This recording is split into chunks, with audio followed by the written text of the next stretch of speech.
एक समय की बात होती है। एक छोटे से गांव में सुशीला अपने बेटी अनिल और बहू शालिनी के साथ रहती थी। अनिल अपनी माँ का इकलौता बेटा था, पर जब से उसकी शादी हुई थी, वह बहुत बदल गया था। उसे घर की हर छोटी बड़ी गलतियों पर अपनी माँ की ही गलती नजर आती थी। वह शालिनी का पूरी तरह से सपोर्ट करता था, इसलिए शालिनी भी अपनी सास को छोटी छोटी बातों पर खरी खोटी सुनाती रहती थी। एक दिन की बात होती है। सुबह अनिल जल्दी अपने ऑफिस के लिए घर से निकल जाता है, तो सुशीला अपनी बहू शालिनी से कहती है।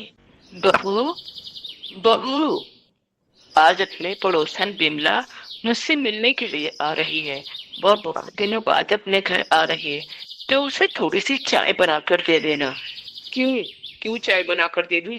तुम्हारी तरह घर में खाली पीली बैठकर रोटियां नहीं तोड़ती रहती हूँ। मुझे घर का और भी काम रहता है। तुम्हें क्या है, पूरे गांव के बूढ़ों को बुलाकर चाय बनाकर पिलाओ। अगर पीना है तो खुद बना लेना। हाय राम, मेरी तो किस्मत ही फूट गई। जब से इस घर में ब्याह के आई हूँ, इस बुढ़िया की गुलामी ही करना पड़ रहा है। फिर दोपहर को जब सुशीला की पड़ोसन सुशीला के घर आती है, तो सुशीला जानबूझकर अपने बहू की झूठी तारीफ करती है। फिर शाम होने पर, माँ जी मुझे शाम का खाना बनाना है, तो आप बाजार जाके कुछ सामान लेकर आ जाओ। वैसे भी मैंने लिस्ट झोले में रख दी है। बहू, आज मेरे घुटनों में बहुत दर्द है। कहीं सामान लेकर सड़क पे गिर गई तो बेवजह मेरे कारण तुम लोगों को परेशानी उठानी पड़ेगी। माँ जी, मैं सब समझती हूँ। घुटनों का बहाना लेकर आप दिन भर घर में ही बैठी रहती हो, लेकिन अब नहीं चलेगा ये बहाना। चलो जल्दी से सामान लेने जाओ, और अनिल के आने से पहले बाजार से सामान लेकर घर आ जाना। सुशीला कुछ नहीं बोलती। वह सामान लेने बाजार चली जाती है। सामान बहुत भारी था और सुशीला के घुटनों में बहुत दर्द था, इसलिए वह लड़खड़ाकर सड़क के बीचों बीच गिर जाती है और उसके ऊपर से कार गुजर जाती है। कार गुजरने से सुशीला की मौके पर ही मौत हो जाती है। मरने के बाद सुशीला बहुत भयानक चुड़ैल बनती है। चुड़ैल बनकर सुशीला बहुत रोती है। हे भगवान, ये तुमने क्या किया? आखिर तूने मुझसे किस जन्म का बदला लिया? मुझे जिसका डर था वही हुआ। मेरी जैसी बहू भगवान किसी को ना दे। मैंने उसे बार बार मना किया कि मैं बाजार नहीं जा सकती हूँ, लेकिन उसने मुझे जबरदस्ती भेज दिया। आखिर मैं मर गई और चुड़ैल बनकर मेरी पूरी जिंदगी बर्बाद हो गई। अब मैं अपनी बहू को बताऊंगी कि सांस क्या होती है। सुशीला अपना रूप बदलती है और सामान का थैला लेकर घर पहुंच जाती है। जब वो घर पहुंचती है, तो देखती है कि सालनी सोफे पे बैठकर चाय पी रही थी। तभी सुशीला सालनी से कहती है। बहू, मुझे भी थोड़ी सी चाय बना कर दे दो। मैं बहुत थक गई है। अरे बुढ़िया, बाजार क्या गई कि आते ही जवान कैची के जैसे चलने लगी। मैं ही बना के दूंगी चाय। जाके बना लूं अपने हाथ से। अपने बहू के मुंह से ऐसी बातें सुनकर सुशीला को बहुत गुस्सा आता है और वह अपनी चुड़ैल की शक्ति से गरम गरम चाय सालनी के ऊपर डाल देती है। सालनी जोर से चिल्लाती है। फिर सुशीला सामान का थैला बनी जमीन पर पटक कर पलंग पर बैठ जाती है और सालिनी से कहती है। साले नहीं बहू, जाओ रसोई में और मेरे लिए गरम गरम चाय और पकोड़े लेके आओ। वैसे भी बहुत देर हो गई मुझे खाना खाए। मुझे बहुत जोर से भूख लगी है।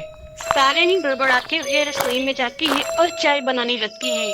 उससे बहुत देर हो जाती है, लेकिन वह सुशीला के लिए चाय लेकर वापस नहीं आती। तभी सुशीला रसोई में पहुंच जाती है और सालिनी का बाल पकड़कर तभी सालिनी अनिल को बुलाती है और जोर जोर से आवाज लगाती है। अरे जी, कहाँ पर हो? देखो मुझे बचाओ। देखो ना माँ जी मेरे साथ क्या कर रही हैं। आप जल्दी आओ। देखो माँ जी मुझे मार रही हैं। अनिल भाग कर आता है और यह सब देखकर उसकी आंखें फटी की फटी रह जाती है।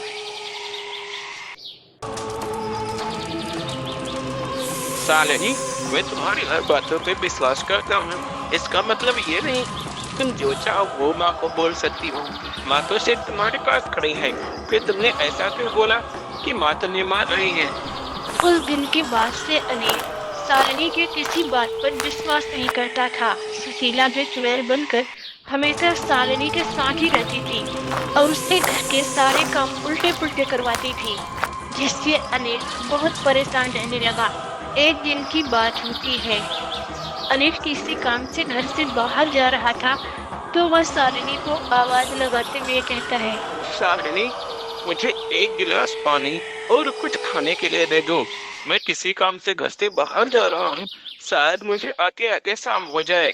शाम हो जाए या रात हो जाए, मैं नहीं करने वाली घर खरीदी काम। जब देखो शालिनी ये कर दो, शालिनी वो कर दो। तुम दोनों की गुलामी करके करके मैं तंग आ गई। क्या तुम दोनों के हाथ पैर टूट गए हैं?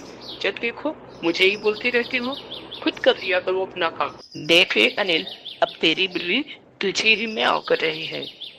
तूने ही इसे बिगड़ कर रखा है, सर पर बैठा कर रखा है इसे। मैं तो बोलती हूँ इसे अभी के अभी घर से बाहर निकाल दे। क्या हो गया शालिनी तुम्हें? तुम कैसी बातें कर रही हो? मैं तंग आ गया हूँ तुम दोनों की रोज रोज की किटकिट से। मन तो करता है घर छोड़कर कहीं और चला जाओ रहने के लिए, जहाँ पर मुझे दोपहर के लिए शांति तो मिलेगी। शालिनी को डांट खाता देखकर सुशीला बहुत खुश होती है। वह घर के अंदर जाती है और चुड़ैल का रूप बनाकर जोर जोर से हंसने लगती है। फिर जैसे ही रात होती है, सुशीला के कमरे से अजीब अजीब सी आवाजें आने लगती है। तभी उसके कमरे के पास से शालिनी गुजरती है और सुशीला के कमरे से ऐसी अजीब अजीब सी आवाजें सुनकर वह घबरा जाती है। अरे ये माँ जी के कमरे से कैसी अजीब सी आवाजें आ रही है, कितनी डरावनी है ये। पिछले कुछ दिनों से मेरे साथ कुछ भी अच्छा नहीं हो रहा है। अगर मैं अनिल को बुलाऊंगी तो वो मेरी बातों पर विश्वास नहीं करेंगे। अब तो अनिल से भी छोटी छोटी बातों पर लड़ाई झगड़े हो जाते हैं। मैं कल सुबह होते ही गांव के तांत्रिक के पास जाऊंगी और उनसे ये सब बातें बताऊंगी। अब ये सुबह होते ही शालिनी गांव के तांत्रिक के पास जाती है और उससे सारी बातें बताती है। फिर तांत्रिक को घर वापस आती है। जैसे ये तांत्रिक घर में पूजा यज्ञ चालू करता है, सुशीला की आत्मा तड़पने लगती है और वह सबके सामने अपनी चुड़ैल रूप में आ जाती है। ये सब क्या है माँ? तुम मेरी माँ नहीं, एक चुड़ैल हो और मुझे इस बात का पता भी नहीं चला। नहीं अनिल बेटा, मैं तेरी माँ ही हूँ। कुछ दिनों पहले तू घर से जल्दी चला जाता था तो शालिनी मुझे बहुत सताती थी। उसने मुझे सामान लेने के लिए बाजार भेजा था। मेरे घुटनों में बहुत दर्द था, इसलिए मैं सामान लेकर सड़क पर गिर गई और मुझे एक कार को चलती हुई चली गई। मैं वहीं पर मर गई और मरने के बाद मैं चुड़ैल बन गई और फिर मैंने सुशीला का रूप लेकर इस घर में और मैंने शालिनी से अपना बदला लेने की कोशिश की। मुझे माफ कर दे बेटा, लेकिन मैं तेरी माँ ही हूँ। शालिनी, तुमने माँ के साथ अच्छा नहीं किया, इसलिए मैं तुम्हें कभी माफ नहीं करूँगा। तुम्हारी वजह से मेरी माँ भी मुझसे दूर हो गई। अनिल की बातें सुनकर शालिनी को भी अपनी गलती का बहुत एहसास होता है और वह भी अनिल और सुशीला से माफी मांगती। फिर दोनों मिलकर सुशीला की आत्मा की शांति के लिए घर में तांत्रिक द्वारा पूजा पाठ करवाते हैं, जिससे सुशीला की आत्मा को शांति मिलती है और उसे हमेशा हमेशा के लिए चुड़ैल से मुक्ति मिल जाती है।